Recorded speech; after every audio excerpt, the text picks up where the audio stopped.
तारप्रवाहावरील लोकप्रिय मालिका ठरलं तर मगमध्ये आता मोठा ट्विस्ट येणार आहे. रविराज आणि प्रतिमा यांच्या पोटी जन्मलेली खरी तन्वी कोण याचा उलगडा लवकरच अर्जुनसमोर होणार आहे. नुकत्याच प्रदर्शित झालेल्या प्रोमोमध्ये अर्जुनला कळणार आहे की सायलीच खरी तन्वी आहे. या मोठ्या सत्याचा खुलासा अर्जुन किल्लेदार आणि सुभेदार कुटुंबासमोर कसा करणार हे प्रेक्षकांसाठी बघणं अत्यंत रोमांचक ठरणार आहे.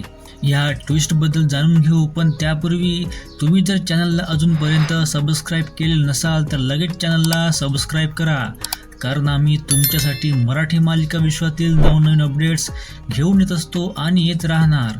चला तर जाणून घेऊया ठरलं तर मगमध्ये येणाऱ्या ट्विस्टबद्दल. प्रोमोच्या सुरुवातीला अर्जुन सुमनला भेटायला तिच्या घरी येतो. तो तिच्याशी बोलतो, नाही म्हणजे सुमन काकू, तुम्हाला मानलं पाहिजे, प्रियाच तन्वी आहे हे तुम्ही ओळखलत ना, सिम्पली ग्रेट, असं म्हणत सुमनकडून अधिक माहिती मिळवण्याचा प्रयत्न करतो. त्यावर सुमन सहजपणे उत्तर देते, अरे सोपं आहे, तन्वीच्या उजव्या पायावर जन्मखून नाही आहे का, त्यावरूनच तर ओळखलं. हे ऐकताच अर्जुनच्या मनात शंका निर्माण होते आणि तो मनाशी ठरवतो की ती जन्मखून तपासल्याशिवाय शांत बसणार नाही. यानंतरच्या सीनमध्ये अर्जुन आपल्या घरी येतो व खोलीत जातो. तिथे सायली बेडवर झोपलेली असते. तिच्या उघड्या पायांवरून चादर सरकलेली असते आणि ते अर्जुनला दिसतं आणि तो हैराण होतो. हा रोमहर्षक भाग प्रेक्षकांना बुधवार 18 सप्टेंबर रोजी 8:30 वाजता पाहायला मिळणार आहे.